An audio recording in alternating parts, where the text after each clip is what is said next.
قرآن ماضی پہ بھی ہمیں رہنمائی دیتا ہے، حال پہ جو چل رہا ہے اس پہ بھی رہنمائی دیتا ہے، اور آنے والے وقت میں جیسے جیسے سچویشن چینج ہوتی ہے قرآن ہمیں اس پہ بھی رہنمائی دیتا ہے۔ آج اگر کرونا وائرس کی بات کریں تو رب تعالی قرآن مجید فرقان حمید میں ارشاد فرماتا ہے وَلَنَبْلُوَنَّكُمْ بِشَيْءٍ مِّنَ الْخَوْفِ،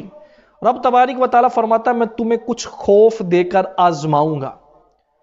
وَالْجُوعِ، رب فرماتا ہے میں تمہیں کچھ بھوک میں رکھ کر، ایسی سچویشن بنا کر کہ جب تمہیں کھانے کی کمی کر دی جائے، رب تبارک و تعالیٰ فرماتا ہے اس طرح بھی آزماؤں گا، من الخوف والجوع والنقص من الاموال، رب فرماتا ہے مال کا نقصان کر کے بھی تمہیں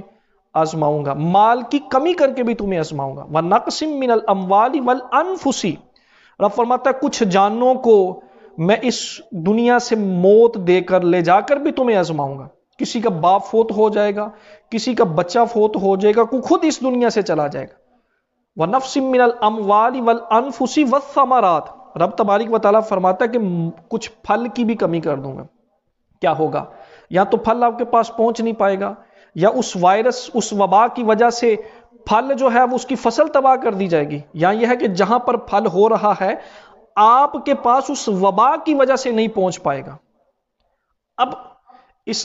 اب کرونا وائرس کی جو سچویشن کریٹ ہوئی ہے پورے ورلڈ لیول پہ، پوری دنیا اس کی لپیٹ میں ہے، آیت کے اس ایک ایک جز پر اگر غور کر لینا ہم تو ہم اس سچویشن سے گزر رہے ہیں، ہم اس صورتحال سے گزر رہے ہیں۔ اب ہم نے یہ تو پڑھ لیا، سوچ لیا، سمجھ لیا کہ اس سچویشن سے تو ہم گزر رہے ہیں، اب ہمیں سوچنا ہے کہ ہم پر یہ جو کرونا وائرس آیا ہے، ہم پر یہ جو مصیبت آئی ہے، کیا یہ مصیبت ہمارے اعمال کی وجہ سے تو نہیں ہے؟ اور پھر اس اعمال میں ہم کرتے کیا ہیں، ہمارا رویہ کیا ہے؟ ہم کہتے ہیں کہ فلاں نے یہ کیا، گورنمنٹ نے یہ کیا، اس بندے نے یہ کیا، نہیں، ہمیں سب کو اپنے اوپر دیکھنا ہوگا، سوچنا ہوگا، سمجھنا ہوگا کہ میرے اعمال کیسے ہیں، میری فیملی کے اعمال کیسے ہیں۔ ہم سب کو پہلے اپنی ذات کی اصلاح کرنی ہوگی، پھر اپنے اہل خانہ کی اصلاح کرنی ہوگی، پھر ہمیں باہر نکل کے دوسروں کی بھی اصلاح کرنی ہوگی۔ جب ہم اس آزمائش میں ہیں تو ہم نے رب تبارک و تعالیٰ کے احکامات کو مضبوطی سے پکڑ لینا ہے، سنتوں پر مضبوطی سے عمل پیرا ہونا ہے۔ پھر جب ہم یہ کر لیں گے، رب تبارک و تعالیٰ نے جس سچویشن میں بھی ڈالا ہم نے کیا کرنا؟ وَبَشِّرِ الصَّابِرِينَ، ہم نے صبر سے کام لینا ہے۔ جب ہم صبر سے کام لیں گے، اور اس کی اگلی آیت میں فرمایا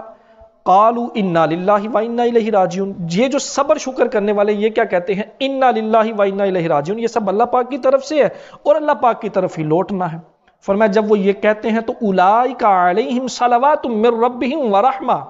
رب تبارک و تعالیٰ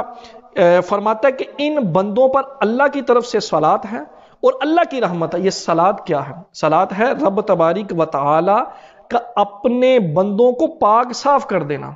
یعنی یہ جو کرونا آزمائش آئی ہے، بھوک ہے، پیاس ہے، مال کی کمی ہے، جان کی کمی ہے،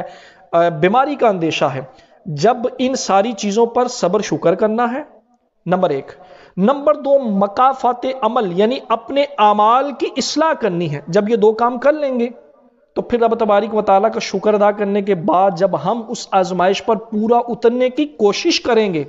پھر رب تبارک و تعالیٰ کیا فرماتا ہے کہ ایسے بندے کے لیے صلات بھی ہے، میری طرف سے رحمت بھی ہے، اور اللہ کی رحمت جس بندے پر نازل ہو، اللہ کی طرف سے صلات یعنی پاکیزگی اور صاف ستھرائی اللہ پاک کی طرف سے اس بندے کو مل جائے تو اس کے تو وارے ہی نیارے ہو۔